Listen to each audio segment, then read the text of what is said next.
I'd spent my life as a provider, a quiet matriarch whose purpose was to ensure my family never wanted for anything. After my husband passed, his inheritance became a tool for love, poured into my daughter Chloe's dreams and my son-in-law Daniel's ambitions. It was the tuition that bought her a degree, the down payment that bought them a house, the surprise vacation funds that bought me a seat at the table. But this past week, as I was packing my favorite suitcase for a much-anticipated trip to Cabo with them, my phone buzzed. It was a text from Daniel, a text so cold and final it shattered everything I thought I knew about my family. It read, "You won't be joining us on the Cabo trip. Mom, my husband wants only his family."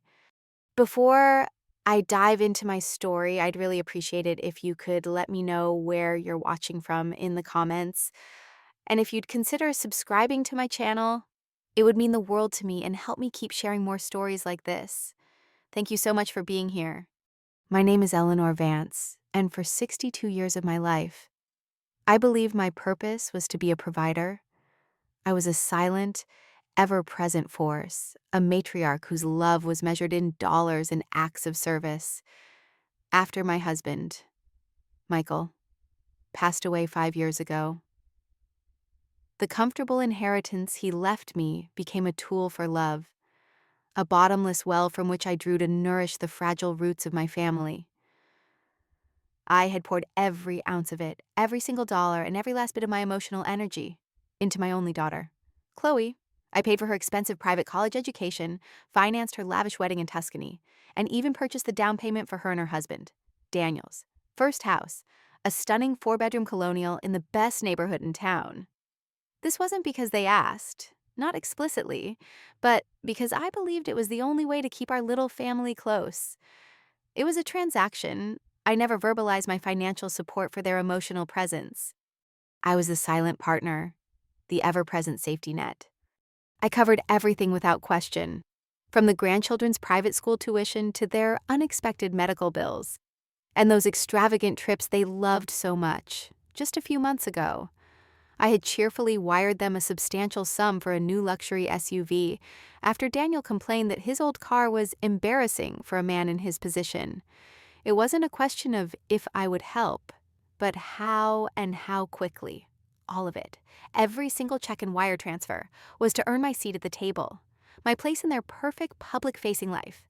And now, as I was carefully folding a silk dress into my well-traveled blue suitcase, a suitcase I'd used for countless trips with my late husband, my phone buzzed in the pocket of my robe.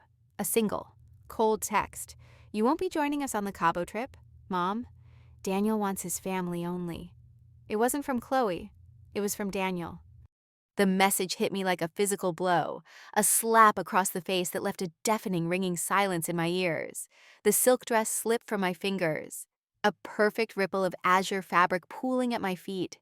The words, so final and brutal, echoed in the quiet of my home, his family only. What did that make me? An outsider. A charity case whose presence was no longer required now that the money had been received. The thought was a bitter acid in my throat. I carefully hung the dress back in the closet, the planned joy of the trip dissolving into a bitter ache. The silence of the house suddenly felt heavy, with a grief far deeper than any I had ever known. The next day, I called Chloe, not with anger, but with a quiet, desperate need for an explanation, for a single word that could mend the jagged tear in my heart. But her voice was tight, distant, and filled with a feigned casualness that grated against my raw nerves.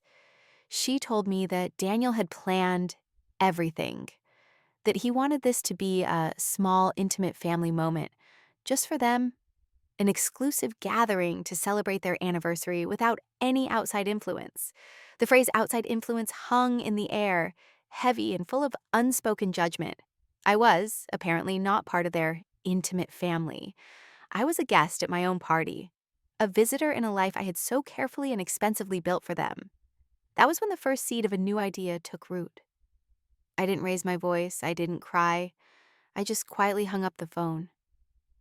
My heart was broken, but something else, something cold and resolute, was beginning to form in its place.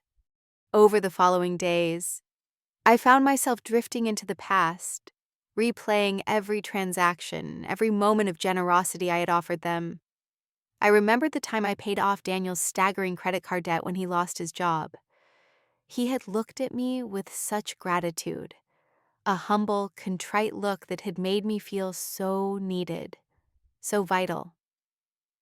There was the brand new luxury car I bought for Chloe when her old one broke down, a sudden grand gesture that left a huge smile on her face. I remembered how I felt, how I swelled with pride, a mother who could fix anything for her child.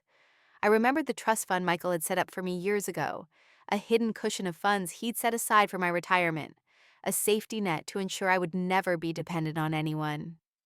I had so freely used it to prop up their lives, to be their emotional and financial pillar. The more I remembered, the more the cold text from Daniel took on a new, darker meaning. It wasn't just about a vacation. It was about me, about my presence, about my usefulness, and now I was no longer useful. I went for a long walk that afternoon, feeling a hollowness I hadn't felt since Michael's death. But as I passed a neighbor, a sweet woman named Linda, who waved and smiled, her words, "Oh, Eleanor, I heard you're going to Cabo. How wonderful your daughter was just raving about the trip on Instagram," made me stop dead in my tracks. It was a beautiful, sunny afternoon, but the world suddenly felt cold and gray. Linda's words were a simple, innocent lie. Chloe had been posting about the trip, gushing about the family vacation of a lifetime, and tagging all the places she planned to visit, all without a single mention of me. A few minutes later, as I was scrolling through my phone, I saw a picture she had just posted, a photo of her, Daniel, and the kids in matching Cabo hats, with the caption, "Our family's first big adventure together." The lie, so casual and public, was the final straw. It was no longer just about me. It was about the public face they were showing the world. A face that pretended I didn't exist. A face that was built on my money. My silence began on that day. I didn't return Chloe's follow-up texts, didn't answer her frantic calls. I just let them ring, the sound of my quiet resolve growing louder with each unanswered tone. The silence was my first weapon, and it was more powerful than any argument I could have had. For weeks, they continued to text, at first with polite inquiries about my well-being, then with increasingly frantic questions about their finances. They wanted to know if I was okay, but what they really meant was, "Are you still paying for everything?" I was their ATM, their emergency fund, their limitless source of cash. And now, the ATM was closed. The silence stretched between us, a growing chasm of their own making. I reached out to my late husband's attorney, a kind but no-nonsense woman named Clara. I hadn't spoken to her in years, but her voice on the phone was as warm and reassuring as I remembered. I told her the whole story, from the inheritance to the texts to the house. Clara listened patiently, her expression never wavering. "Eleanor," she said, her voice firm and compassionate, "you have every right to take back what is yours. You are not a bank. You are a human being, and you have been taken advantage of." Her words were a validation I hadn't realized I needed. We began the process. Clara, with her quiet efficiency, began to trace every transaction, every loan, every gift I had made to Chloe and Daniel over the years. We found the initial mortgage payment on their first house, the down payment on the new one, and the payments on their luxury cars. I felt a knot of anger tighten in my stomach. The scale of the deception was truly breathtaking. The biggest discovery was the secret account. Michael had set it up years ago, a trust fund for me to live on in case of his death, to ensure I would never be dependent on anyone. Chloe and Daniel, it turned out, had used this account as collateral to secure loans for their own shady investments, telling me they were their own earnings.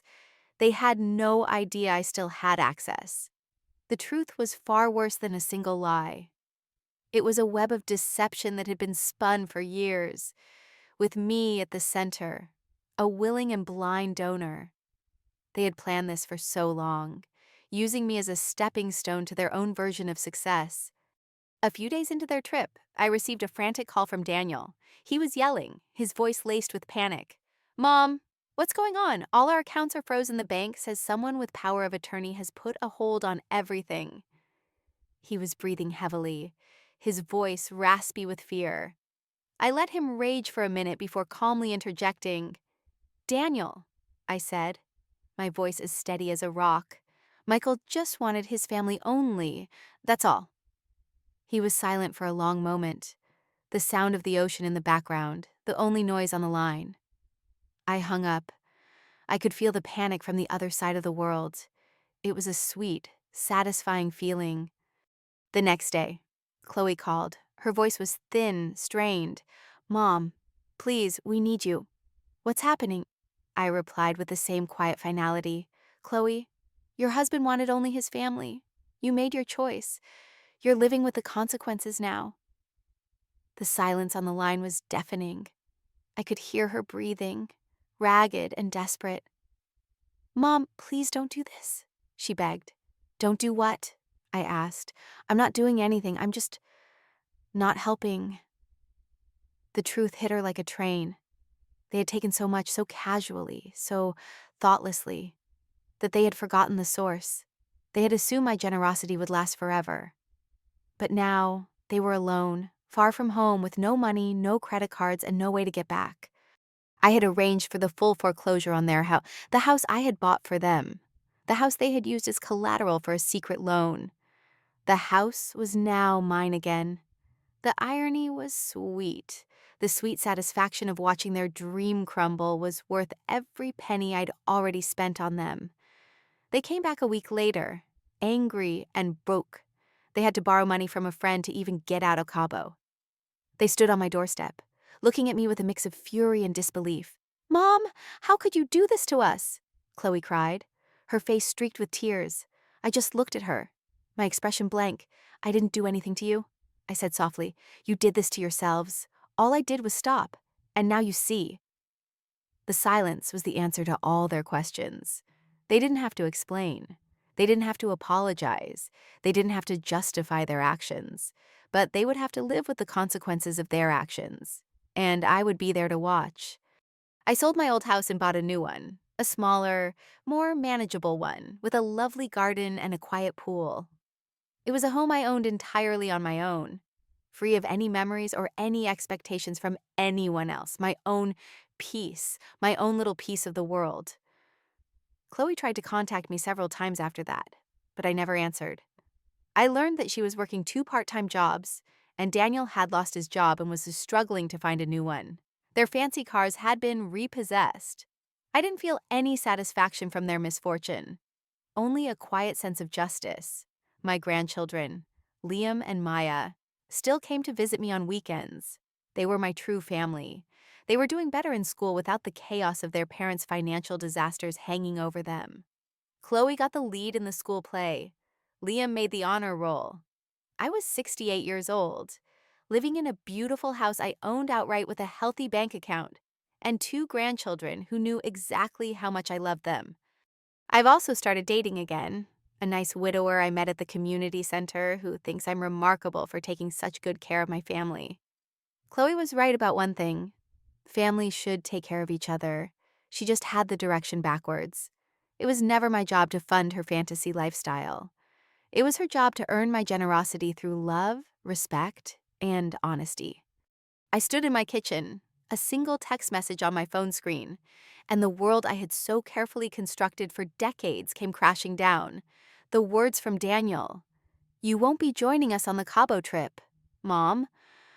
My husband wants only his family. Weren't just a rude dismissal, they were a chisel, chipping away at the foundation of my reality. I felt a sharp, hollow pang in my chest, a pain far deeper than any physical injury. I wasn't just left out, I was erased. My mind, unbidden, took me back to the small, sun-drenched living room of our first home, the one Michael and I had saved for years to buy. I saw a little girl with bright, inquisitive eyes, my Chloe climbing into my lap, clutching a drawing of a house with a big red door. Mommy, I'm going to buy you a house just like this one when I grow up, she had said. her voice full of childish sincerity. My heart had swelled with a love so pure and hopeful it felt like it would burst. All I had ever wanted was to see her happy, to give her the world, and in my foolish, trusting way, I remembered the countless hours I'd spent helping her with homework, the sleepless nights I'd worried about her happiness, the silent tears I'd shed when she was hurt. Every part of me was intertwined with her life. I wasn't just her mother. I was her confidant, her cheerleader, her safety net. Even after Michael's passing, I found purpose in being the family's silent, financial guardian, paying for their home, their car, their trips. It wasn't a burden. It was my way of being present, of ensuring I was never forgotten. The transactions weren't about money. They were about love. Or so I thought. The pain from Daniel's text wasn't a sudden blow, but the climax of 1,000 quiet betrayals. It was the moment I realized that my love had been mistaken for a utility, that I wasn't a mother, but a resource. A line had been drawn, and on their side were Chloe and Daniel and their perfect little family. On my side was me, just me. The thought was a crushing weight, and for a moment I wanted to fight. I wanted to scream. I wanted to call Chloe and demand an explanation, to force her to see the truth of what they had done. But I didn't. Instead, I let the anger and hurt wash over me.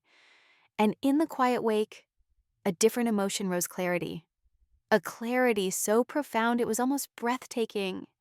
I saw them for who they were. Two people so consumed by their own desires that they had lost sight of the person who had given them everything.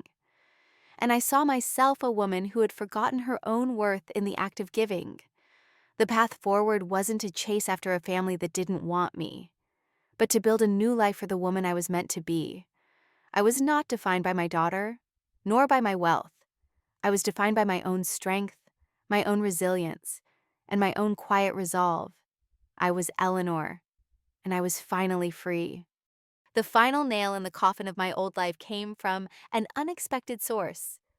I was sitting at a cafe, enjoying a cup of tea, when I saw a woman I knew from my book club, a woman I had always considered a casual acquaintance.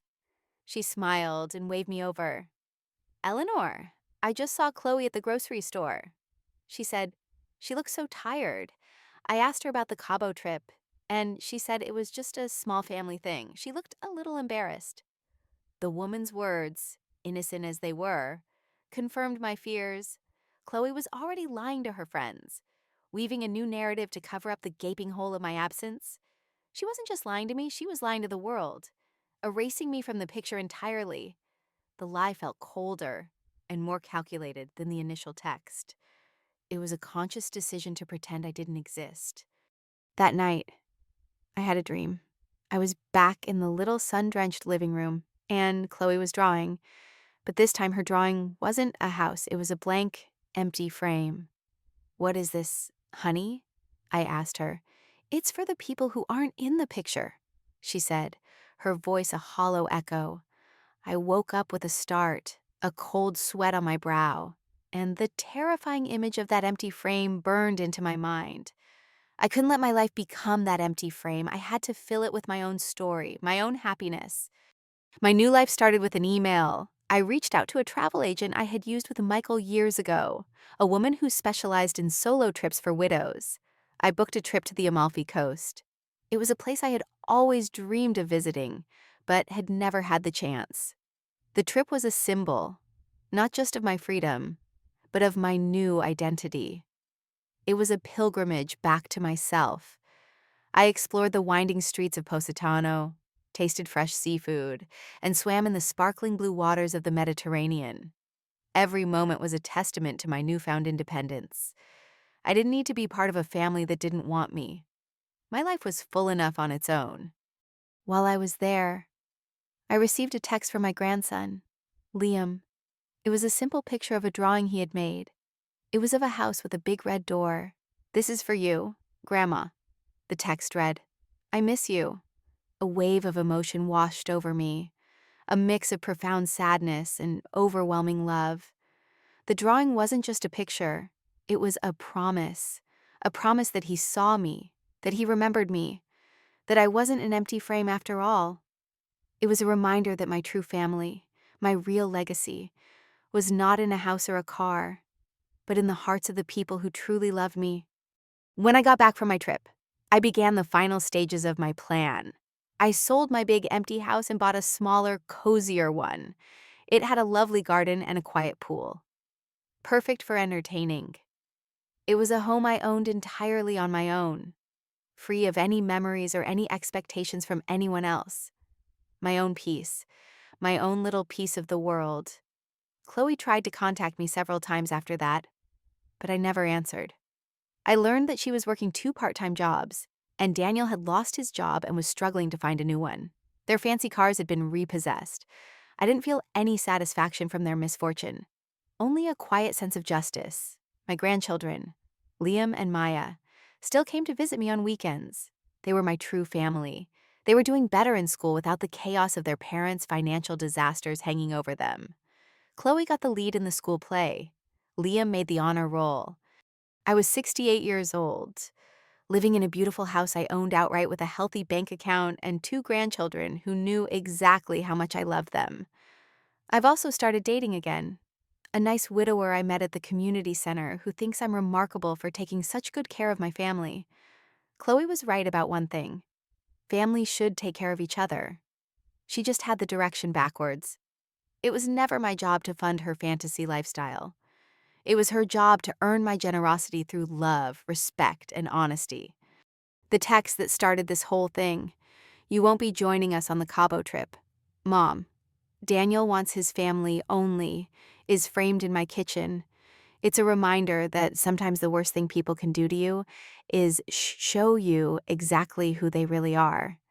And sometimes the best revenge is simply refusing to be taken advantage of anymore. The house is lovely, by the way. The pool is perfect for entertaining my real family. The people who love me for who I am, not what I can give them. My story is a testament to the fact that you can, in fact, go home again. But sometimes you have to build that home yourself. The silence stretched on, a vast, echoing space between myself and the family I had given so much to, after my final, calm refusal to help them. Their calls and texts became less frequent, their desperate pleas replaced by a sullen, wounded silence. I knew they were struggling, a fact that reached me through the quiet whispers of our shared social circles. I heard that Daniel had taken on a low-paying job at a local hardware store, his once pristine suits replaced by a faded uniform. Chloe had started working as a cashier at a grocery store, a far cry from the life of leisure she had grown accustomed to. Their perfect public image was beginning to crack, and the rumors were spreading like a slow-burning fire. People were starting to ask questions. Where were they getting their money? Why had they suddenly sold their luxury cars? What had happened to Eleanor? I didn't answer those questions. I didn't have to. The truth was in my new home. I had sold the old house, the one filled with memories of a life that was never fully mine. My new house was smaller, more manageable, a lovely one-story with a garden full of roses I tended to myself. The pool was perfect for the grandchildren, who visited me every weekend. They came not for the money or the things, but for the love. Liam and Maya were my true family. They were my anchors, the quiet, steady light in my life. We would spend hours talking, drawing, and laughing. They were doing so much better in school without the chaos of their parents' financial disasters hanging over them. Liam made the honor roll, and Maya, with her bright, inquisitive eyes, got the lead in her school play. They were thriving, and their happiness was my greatest reward. I had also started dating again. A gentle widower named Arthur, whom I met at the community center. He was a retired history professor with a kind smile and a quiet strength. He thought I was remarkable for having taken such good care of my family. And in his genuine admiration, I finally saw that my worth wasn't tied to my wallet. He showed me that love wasn't a transaction, it was a gift. My life now is a testament to the fact that you can, in fact, go home again. but sometimes you have to build that home yourself. It was a lesson learned through pain, through a text message that shattered my world, and through the quiet, brave act of walking away. I'm 68 years old, living in a beautiful house I own outright with a healthy bank account and two grandchildren who know exactly how much I love them. I am no longer just a provider. I am an individual, a woman with a past and a future that belongs to no one but myself. I don't look back with regret. I look forward with a sense of peace. The text from Daniel: "You won't be joining us on the Cabo trip, Mom. Daniel wants his family only," is framed in my kitchen. It's a reminder that sometimes the worst thing people can do to you is show you exactly who they really are. And sometimes the best revenge is simply refusing to be taken advantage of anymore. The house is lovely, by the way. The pool is perfect for entertaining my real family, the people who love me for who I am, not what I can give them,